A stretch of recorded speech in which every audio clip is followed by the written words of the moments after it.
Pride and Prejudice by Jane Austen. Chapter 6. The ladies of Longbourn soon waited on those of Netherfield. The visit was soon returned in due form.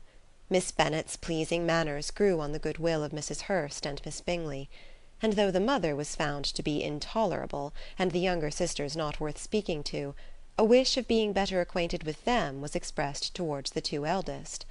By Jane this attention was received with the greatest pleasure, but Elizabeth still saw superciliousness in their treatment of everybody, hardly excepting even her sister, and could not like them; though their kindness to Jane, such as it was, had a value as arising in all probability from the influence of their brother's admiration.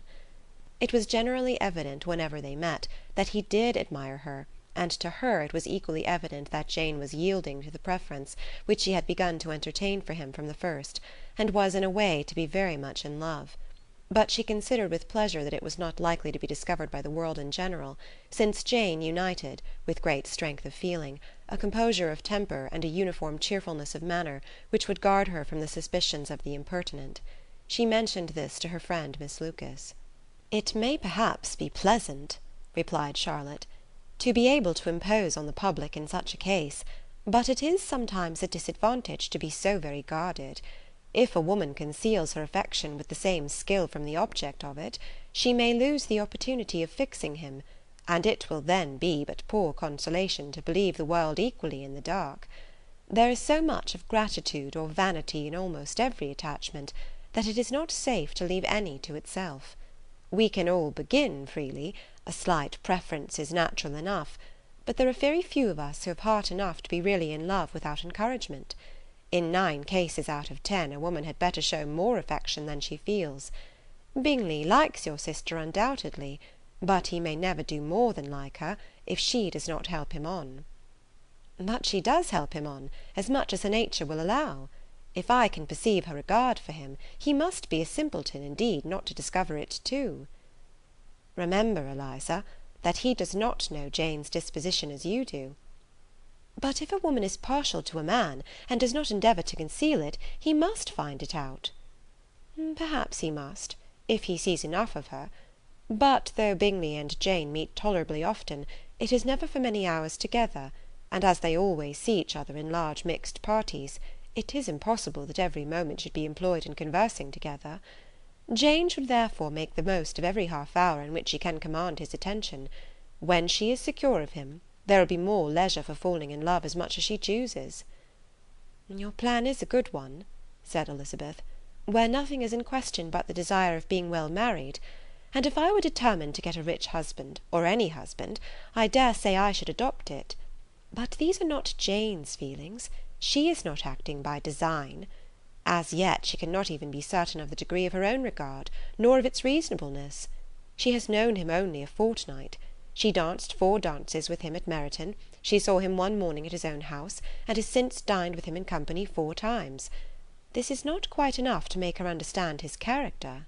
"Not as you represent it. Had she merely dined with him, she might only have discovered whether he had a good appetite. But you must remember that 4 evenings have also been spent together, and 4 evenings may do a great deal." "Yes, these 4 evenings have enabled them to ascertain that they both like 21 better than commerce, but with respect to any other leading characteristic, I do not imagine that much has been unfolded." "Well," said Charlotte, "I wish Jane success with all my heart, and if she were married to him to-morrow, I should think she had as good a chance of happiness as if she were to be studying his character for a 12-month. Happiness in marriage is entirely a matter of chance. If the dispositions of the parties are ever so well known to each other, or ever so similar beforehand, it does not advance their felicity in the least. They always continue to grow sufficiently unlike afterwards to have their share of vexation, and it is better to know as little as possible of the defects of the person with whom you are to pass your life."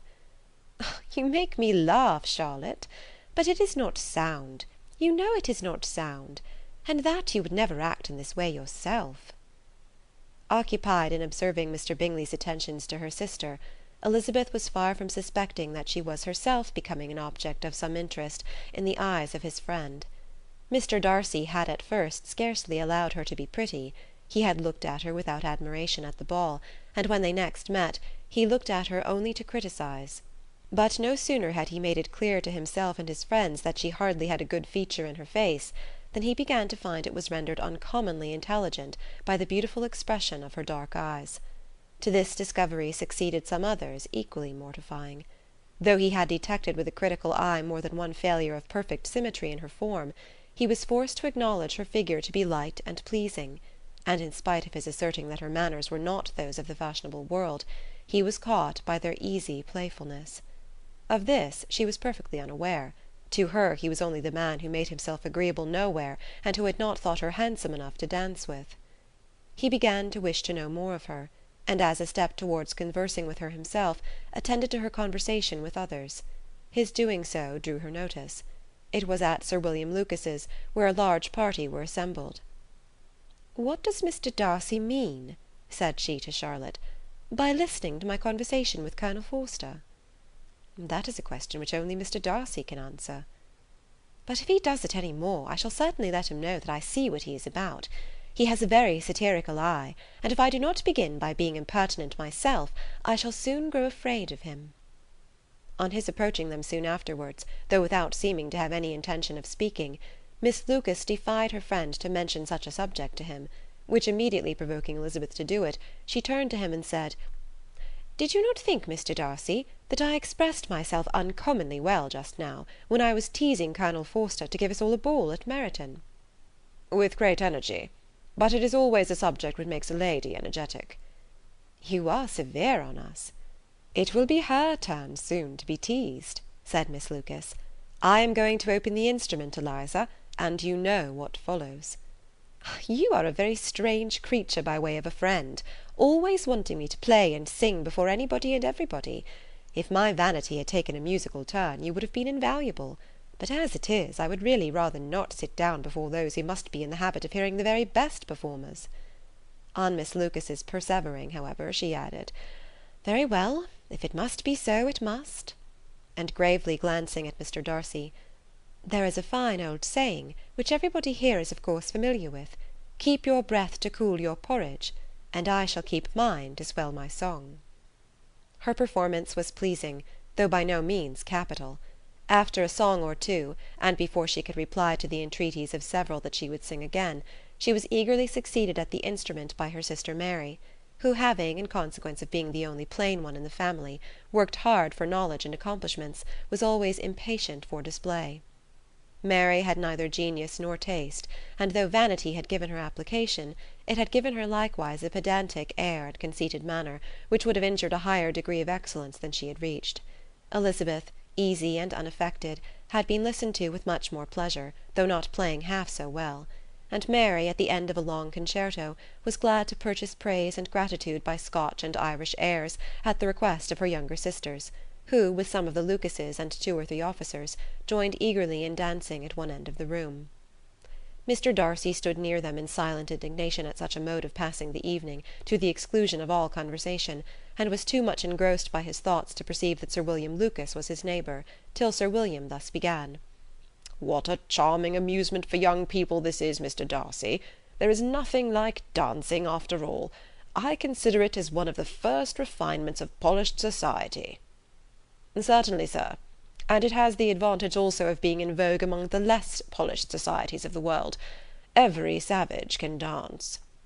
Sir William only smiled. "Your friend performs delightfully," he continued after a pause, on seeing Bingley join the group, "and I doubt not that you are an adept in the science yourself, Mr. Darcy." "You saw me dance at Meryton, I believe, sir?" "Yes, indeed, and received no inconsiderable pleasure from the sight. Do you often dance at St. James's?" "Never, sir." "Do you not think it would be a proper compliment to the place?" "It is a compliment which I never pay to any place if I can avoid it." "You have a house in town, I conclude?" Mr. Darcy bowed. "I had once had some thought of fixing in town myself, for I am fond of superior society, but I did not feel quite certain that the air of London would agree with Lady Lucas." He paused in hopes of receiving an answer, but his companion was not disposed to make any, and Elizabeth at that instant moving towards them, he was struck with the action of doing a very gallant thing, and called out to her, "My dear Miss Eliza, Why are you not dancing? Mr. Darcy, you must allow me to present this young lady to you as a very desirable partner. You cannot refuse to dance, I am sure, when so much beauty is before you." And taking her hand, he would have given it to Mr. Darcy, who, though extremely surprised, was not unwilling to receive it, when she instantly drew back, and said with some discomposure to Sir William, "Indeed, sir, I have not the least intention of dancing. I entreat you not to suppose that I moved this way in order to beg for a partner." Mr. Darcy, with grave propriety, requested to be allowed the honour of her hand, but in vain. Elizabeth was determined, nor did Sir William at all shake her purpose by his attempt at persuasion.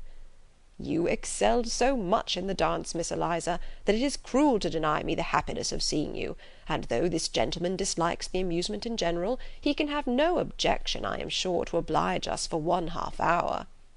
"Mr. Darcy is all politeness," said Elizabeth, smiling. "He is, indeed, but considering the inducement, my dear Miss Eliza, we cannot wonder at his complaisance, for who would object to such a partner?" Elizabeth looked archly, and turned away. Her resistance had not injured her with the gentleman, and he was thinking of her with some complacency, when thus accosted by Miss Bingley. "I can guess the subject of your reverie." "I should imagine not." "You are considering how insupportable it would be to pass many evenings in this manner, in such society, and indeed I am quite of your opinion. I was never more annoyed. The insipidity, and yet the noise, the nothingness, and yet the self-importance of all those people. What would I give to hear your strictures on them?" "Your conjecture is totally wrong, I assure you. My mind was more agreeably engaged. I have been meditating on the very great pleasure which a pair of fine eyes in the face of a pretty woman can bestow." Miss Bingley immediately fixed her eyes on his face, and desired he would tell her what lady had the credit of inspiring such reflections. Mr. Darcy replied with great intrepidity, "Miss Elizabeth Bennet." "Miss Elizabeth Bennet?" repeated Miss Bingley. "I am all astonishment. How long has she been such a favourite? And pray, when am I to wish you joy?" "That is exactly the question which I expected you to ask. A lady's imagination is very rapid. It jumps from admiration to love, from love to matrimony, in a moment. I knew you would be wishing me joy." "Nay, if you are serious about it, I shall consider the matter as absolutely settled. You will be having a charming mother-in-law indeed, and, of course, she will always be at Pemberley with you." He listened to her with perfect indifference, while she chose to entertain herself in this manner, and as his composure convinced her that all was safe, her wit flowed long. Chapter 7